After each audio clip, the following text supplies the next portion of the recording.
Right now, we have got Justin Halpern on the phone from the very successful Twitter account and Facebook, and everybody knows him from Beep, my dad says. Justin, good morning. How are you? Great. How you guys doing? Pretty darn good. What is the? What do you refer? I mean, on totally safe radio like this, if somebody says, "What do you do?" What's the name of that book? What do you say? Like S word, my dad says, or bleep, my dad says. You've got to find some way to bleep it. I was talking to somebody about that yesterday. I'm like, it's got to be hard because obviously that's the right title for it, you know, and that's what people want to have it called, but it's like it's got to be hard for marketing. I mean, you have to edit it on the book. When it's going to be on TV, it's going to be hard for people to get because you can't say that word. What are they going to call it when the TV show comes out? I have no idea. At this point, we have heard hundreds and hundreds of titles, and we're not sure what we're going to call it. Anything, yeah. Hopefully, maybe somebody reading will toss me a great title for it. Perfect. I think you should just call it what it is called now, but just with the beep. Like the censorship beep. I think it should just say, you know, like, coming up tonight on CBS, beep, my dad says. That would actually be really cool. I think that would be, I'd never seen that before, and I think that would get people's attention in promos. Exactly. I'm all about that. That's what when we've been promoting our interview with you, that's what we've done, is we've just said it and then edited with the beep over it. And it sounds good. It's a good attention grabber. Yeah, I think so. Maybe I'll pitch that to CBS if they'll return my calls. Perfect. Well, let's tell people how this whole thing got started. I think a lot of people follow you, you know, on Twitter, or they've seen you on Facebook or seen something about this, and they know your dad says really funny things, but I think they might not know the whole story. Like, how'd the whole thing come to be?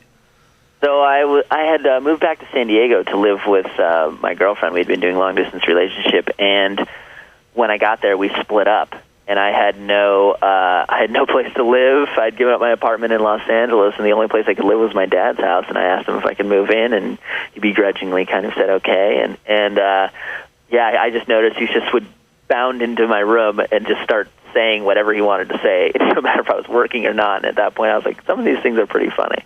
That's awesome. And so your dad hates the attention, right? Yes, he truly. He truly hates it. That was like his deal with me. Is like, if I'll let you do this stuff if you just don't bother me. Yeah, just leave me alone. Does he get it? Do you think, like, does he fully understand like the level of success, or does he think this is like some dumb thing you do for your friends? He gets it now because he went to the taping of the pilot. Oh, okay. So he totally gets it. He's like, wow, this is real. Yeah, but before that, he was like, when I was like, would you like to come to the pilot taping? He's like, nah. And I'm like, well, it's big moment for me. It'd be nice if you could show up. Exactly. It's kind of, and you're kind of a part of this, Dad. Yeah, exactly. I'm like, William Shatner's playing you. But so finally he showed up, and when he did show up, he was like, oh, okay, so this is sort of a big deal. What did he think of William Shatner's portrayal of him? Did he appreciate it, or was he upset with the way he portrayed him? No, he loved it. He loved it. And beforehand, he was not. He didn't really think it was going to be anything, and he absolutely he actually ruined a couple takes of the show because he's sitting in the audience and he goes, "I do that." I was in the audience. That's awesome. Just, hey, no, I sit more like this, William. I sit more like this. Exactly. While we're filming, filming the show. He's like the assistant director. I like that. Yeah. And so the book that's out that I've got in my hand here, that's Ish, my dad says. I've got this now. Is this available on anywhere? Yeah, in your bookstores today. It goes on sale today, Amazon or in your bookstores. Perfect. So people can go check out the book. It's the S word, my dad says. You'll see it right there on the front. But it's kind of a cool combination of, you know, some stories and stuff, and then a lot of the little anecdotes from your dad that everybody knows and loves. Are you like set now because of this? Not yet. I need the book to sell and the TV show to go. And if those two things happen, I'll fix my Honda Accord and I'll get a nice place. Perfect. Because I mean, people always see, you know, like those internet success stories, you know, like on a Twitter or a Facebook or just a little website where they really take off. And you never know, like, if they're just huge on the web or if the people are able to translate that into real life, you know, and if they're able to make millions of dollars off these things, or if it's just kind of like, well, it's fun and, you know, I've got a few sponsors and I can eat as much Taco Bell as I want. But so if the book sells and the TV show takes off, you'll probably be set. Oh yeah, I'll be set if those things happen. But if those don't happen, it's I'll just continue on with my normal job. That would suck. I'm hoping it works out for you. Is the TV show a done deal now? Like, is it actually going to be on and everything's set for that?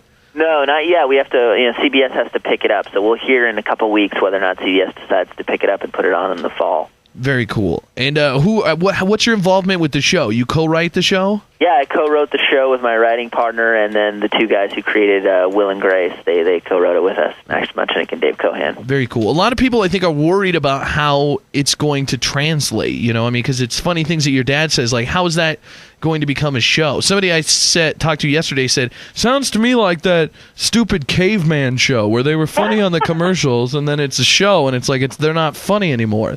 Like, what's the show like? Like, how do you bring those funny anecdotes to TV?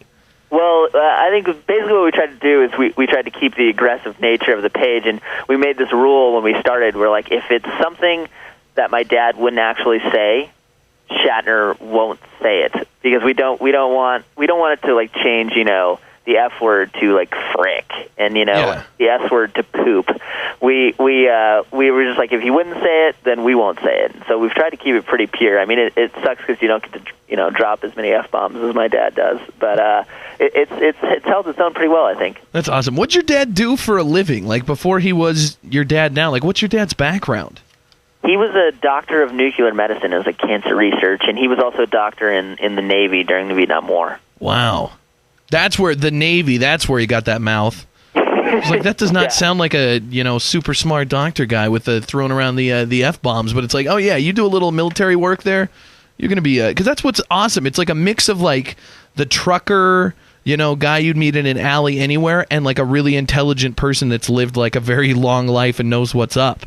It's kind of he's got this mix of, he grew up on a tobacco farm, and so he's got this blue collar mix, but he's also like really well educated. So it's kind of an interesting mix. It makes it hard to verbally spar with him. That's awesome. I love it. Justin Halpern, the new book is called The S Word, My Dad Says. You can check that out. You can follow him on Twitter, all over the internet, and then hopefully a new show coming to CBS sometime soon. So hopefully we'll talk to you again in the future, and hopefully you are set for life here soon, Justin. Thanks so much for being on the show, man, and congratulations. Thank you very much. Bye-bye. Bye. The Big J Show. Weekday mornings from 6 till 10 on Billings' #1 hit music station, Hot 101.9.